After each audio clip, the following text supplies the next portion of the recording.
Then followed by the parents of the bride. Wow. Okay. Dili basta-basta nga to. So ayo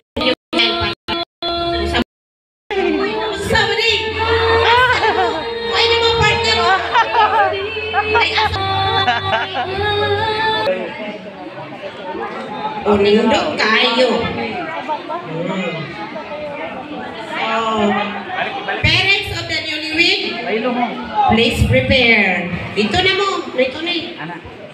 Ang una mo pasok, si Mr. and Mrs. Anthony Manangkila. Oh, mama. Oh. Okay, sige. Okay. Ha? Kasi anto nakunik kanina, wa ligyo pang barbro to. Wow. So next, Mr. and Mrs. Ocolares. Kay wala na ping.